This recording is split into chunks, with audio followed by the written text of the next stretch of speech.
You are watching Tutor. Ang pag-aaralan natin ngayon ay base sa MELC, Most Essential Learning Competency Code, M8AL-1A-B-1. So ito yung factors completely the different types of polynomials. A. Factor the difference of two squares.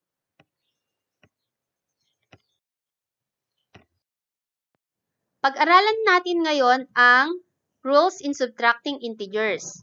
So, gawa tayo ng table. Ang unang column ay para sa ating bigger number. Ang pangalawang column ay para sa ating minus symbol. At ang pangatlong column ay para sa ating smaller number. Kapag sinabing bigger number at smaller number, regardless ito sa kanyang sign. So, ibig sabihin, gagamit tayo dito ng capital letter B to represent the bigger number at capital letter S to represent the smaller number. So, simulan na natin. Positive B minus positive S. Ang unang step ay change the sign of the subtrahend, then proceed to addition. I-rewrite natin. Positive B plus negative S. Ngayon, i-apply natin ang addition of integers. Dahil magkaiba ang sign ni B at ni S, subtract natin itong mga numbers na ito at carry natin ang sign ng bigger number which is positive. Negative B minus negative S. Sundan ulit natin ang ginawa natin sa una. Change the sign of the subtrahend, then proceed to addition. So, rewrite natin. Negative B plus positive S equals magkaiba ulit ang sign ng ating B at S. Kaya, kunin ang kanilang difference and then carry the sign of the bigger number which is negative. Positive B minus negative S. So, gawin ulit natin ang proseso. I-rewrite natin. Positive B plus positive S equals, ngayon, magkapareho ang sign ni B at ni S.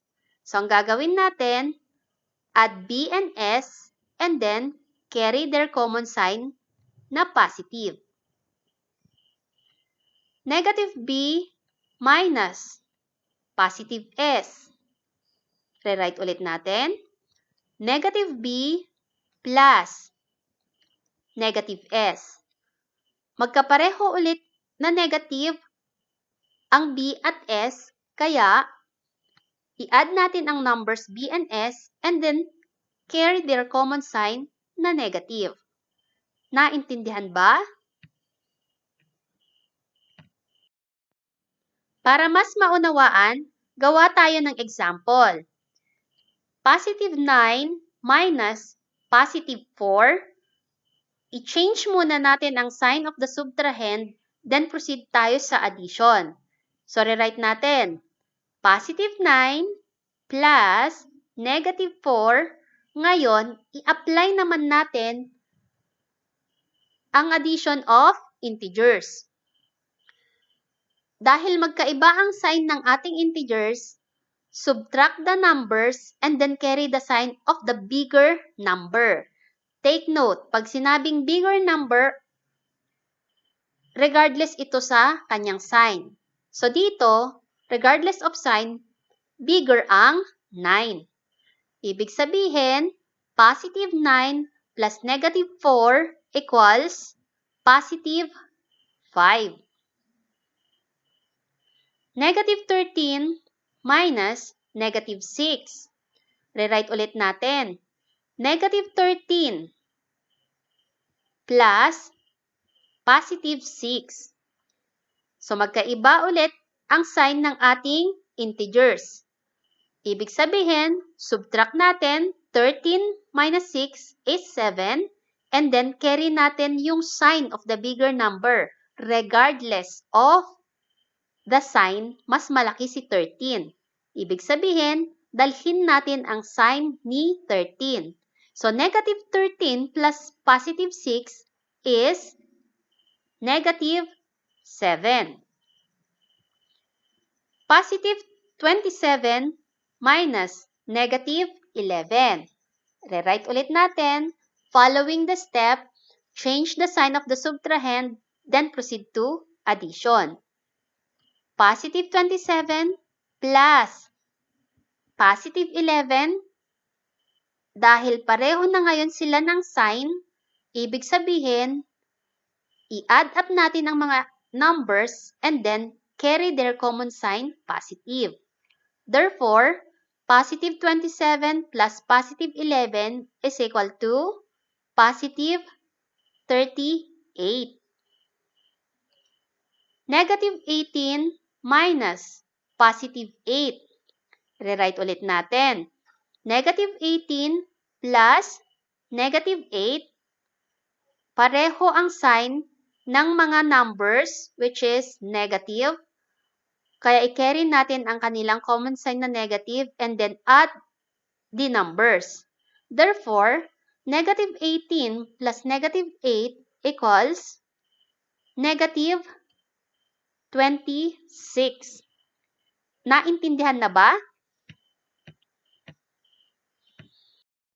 Paano naman mag-subtract ng more than 2 integers? Gawa tayo ng example. Positive 35 minus negative 22 minus negative 17 minus positive 19. So dito, pwede nating i-apply yung change the sign of the subtrahend and then proceed to addition. Ang mangyayari, positive 35 plus positive 22 plus positive 17 plus negative 19. Kung mapapansin ninyo, hindi ko na inulit yung plus symbol. So, ibig sabihin, pwede ring ang gamitin natin ay multiplication of signs. Para mas maunawaan ng mabuti, i-multiply natin ang signs at ang preceding operation. Negative times negative, meron tayong positive. Negative times negative, meron tayong positive. Negative times positive, meron tayong negative. Kapag may nakikita na kayong iisa na lamang na sign sa bawat integer, ibig sabihin, ready na tayo for addition of integers. Ang next na step natin ay pagsamasamahin ang magkakapareho ang sign. So, pagsamasamahin natin si 35, 22, at 17 dahil pare-pareho silang positive. Then, add them up. So, ito ay positive 74. Tas idugtong natin si negative 19. Ngayon, positive si 74, negative si 19, i-apply natin yung adding of unlike terms. Ibig sabihin, magsusubtract yung numbers and then carry the sign of the bigger number. So, ang sagot ay positive 55. Naunawaan ba? Example number 2. Negative 54 minus positive 18 minus negative 33 minus negative 9 minus positive 26. So, simplify natin. Equals negative 54 minus 18 plus 33 plus 9 minus 26. Bakit ganon ang ating mga sign? So, balikan natin. Si negative 54, i-carry lang natin. Etong susunod, negative times positive 18, magiging negative 18. Negative times negative 33, magiging positive 33. Negative times negative 9, magiging positive 9. And negative times positive 26, magiging negative 26. Ngayon, tig-iisa na sila ng sign, so pwede na nating pagsama-samahin ang may pare-pareho ang sign. Negative 54 minus 18 minus 26. Then, i-add natin sa positive 33 plus positive 9. So, ang result, negative 98 plus positive 42. Ngayon, dahil dadalawa na lang sila, i-apply na natin ang addition of unlike signs. Then, carry the sign of the bigger number. So, ang sagot, negative 56. Mas naunawaan na ba? Subukan natin ang iyong pagkatuto. Try this. Negative 13 minus negative 28 minus positive 32 minus negative 62 minus positive 5. Timer starts now!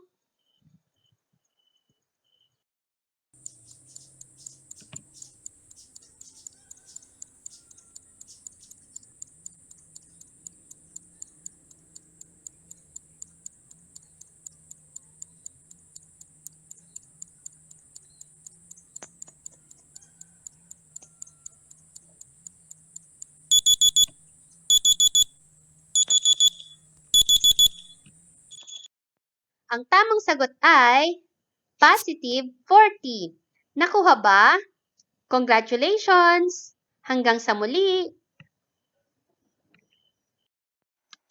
Like and subscribe Tutor Med. Happy learning!